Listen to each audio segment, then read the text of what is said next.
Hello there, and welcome to the very first episode of Seasonal Roundup. I'm your host, Madformerspro, and in this exciting new series, I shall be covering the news and updates on your favorite productions from the past 3 months, alongside news regarding the server and the channel's growth, starting from our beginnings in July, all the way to where we are now. So let's take a look back at what we got up to.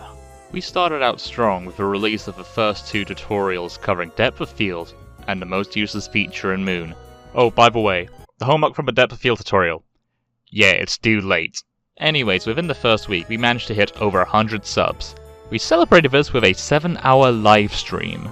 For the people who didn't attend or didn't get around to seeing it, we opened up a Google form and allowed members of the community to submit their productions to us so we could watch and react to them. After watching said productions, we'd ask the director a few questions, some of them more tailored to the director if we had any. May I remind you, this was a 7-hour live stream, and by the end of it, we were really bloody tired. Aside from that, it was worth it. We really enjoyed hanging out with you guys and reacting to your creations. It was a blast if you asked me.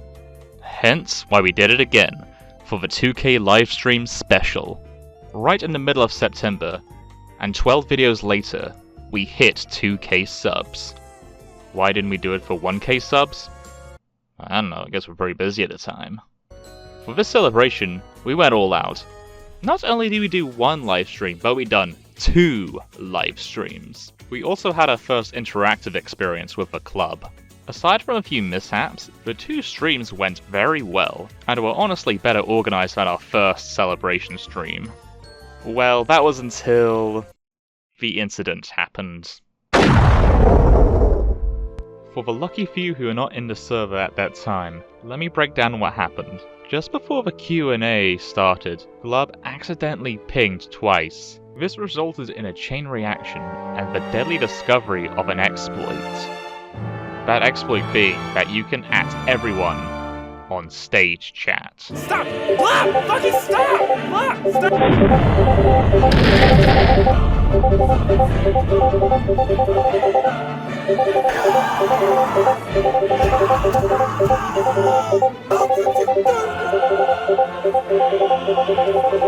Oh god! We're losing members. Oh god.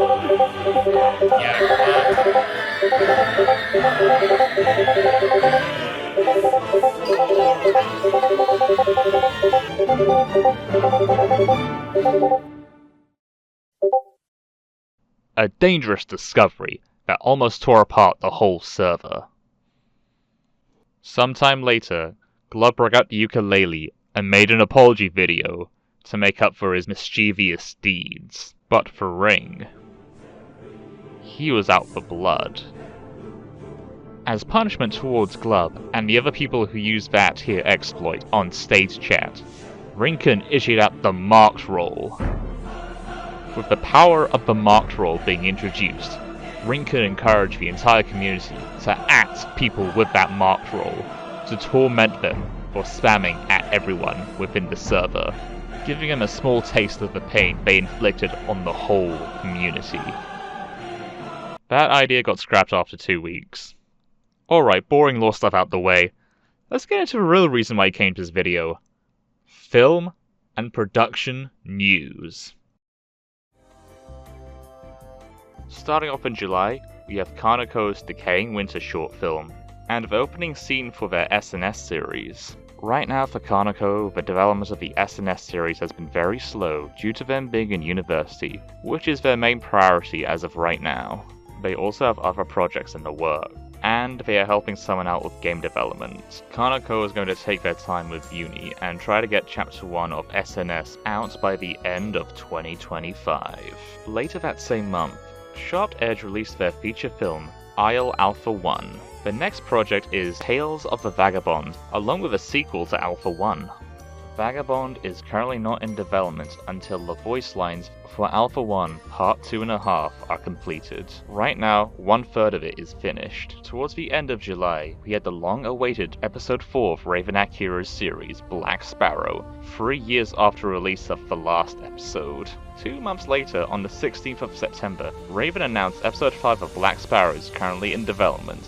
with a spectacular teaser trailer for it. The episode is titled Sins of a Father, and in it, time is running out as Jim is closing in on his mission with the help of Natalia and an unlikely ally. As questions are answered, conflicts brew between them and the higher-ups, in particular, Gregory Chancellor. Can he be trusted, or does he have something to hide? We'll find that out in episode 5. At the end of July, Spetsnaz Mations released the 5th episode of his zombie series, Guard Shift. He is currently working on a new series called Opposing Squadrog, and right now I'll show you the trailer for it.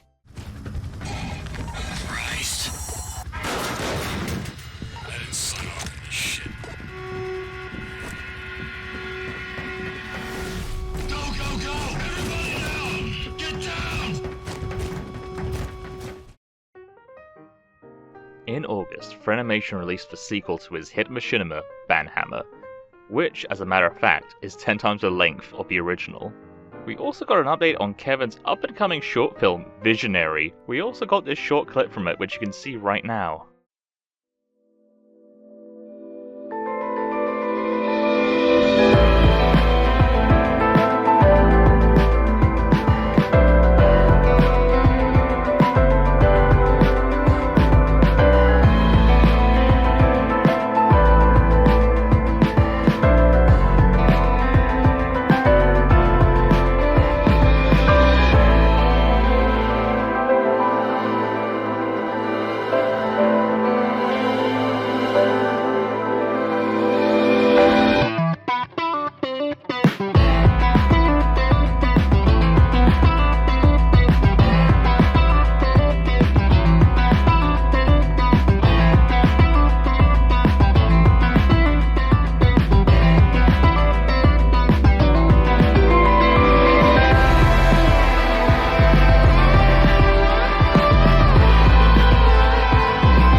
In terms of production, the character designs for the main heroines is close to being finished. Side characters and antagonists have yet to be worked on. Monster designs are currently being worked on as we speak. The writing is still ongoing, but the background knowledge of the world has been finished. Production on it has been slow and steady, as Kevin puts it. He has also been working with others to produce assets for it. In the middle of August, Xenix Productions released the 2nd episode of their series, Spiderman, The Other, with the 3rd episode releasing at the end of September. Towards the end of August, Leo dropped the teaser trailer for My Rogue Lineage Adventures, to the tune of My Way by Frank Sinatra. Episode 1 is currently in production with animation in the works. Production for Leo has been going well. There has been a few delays due to the 1st episode being rewritten halfway into production. To quote Leo, "We're getting there, slow but surely." Moving on to September, Swapella released the 4th and final episode of her Steel Ball Run Adaption, and will be working on a new series called Lune Town Peaks. It is currently in the writing stages, but it's confirmed that the character designs have been completed. Sets, storyboard, and script have not been made yet. Pillar claims it's around 20 to 30% complete, and production on it is a bit slow. The reason why the Steel Ball Run adaptation was cancelled is because she didn't want to be known for only one thing, and wanted to try something new. We also got the release of Project Stargazer by Silverhand Productions. Unfortunately, it was released in an unfinished state, due to it and Lies being cancelled. Luckily, Glub does have a brand new, bigger and better project in development. There is not much info regarding this new project I can share, but I recall Glub saying he might make an update video explaining what's going on with it, and explaining why Lies and Stargazer got cancelled. For now, I will show you the work in progress images he has so far for it. Looks like we are getting a brand new mecha series from him, so stay tuned. Continuing into September, Swoot Loot surprised us all with his multiversal series, Klowbee's Adventure. Episode 1 came out of a lot of praise, with Episode 2 being 50% complete animation-wise. The series is slated to have 30 episodes. Aside from Roblox Studio crashing, production is going well for him. And now the last bit of news. Since I'm already here, I'll be talking about the production of Alicion Chapter 3. Production has been a bit slow the past few months due to my personal life and RSVP taking up most of my time. So around late August, I opened up recruitment for animators using the RSVP server to help me with the fight scenes. Aside from me, it's 6 other guys and a Rinken who are part of the animation team. Not everyone in the team is permanent, so I'll be cycling out some people when they have their scenes completed and replacing them with new people to work on new scenes. I want to have a relatively small team due to it being easier to organize and communicate with. My current goal is to get Chapter 3 out by winter. If you want to help out and join the team, feel free to share your link to your server portfolio in the job offer I posted in the Find Work section of the server. Anyways guys, that's the end of the very first episode of Seasonal Roundup. We plan on doing interviews for the next episode, so if there's anyone you want us to interview for the next episode of Seasonal Roundup, go ahead and leave a comment down below on who you want us to interview. And to finish things off, let's announce the winner for the sticker contest, shall we? Am I right, Rinken? Hey yo, Rinken, wake up. You got to announce the winner, remember? Oh, for God's sakes. Glub, zap him.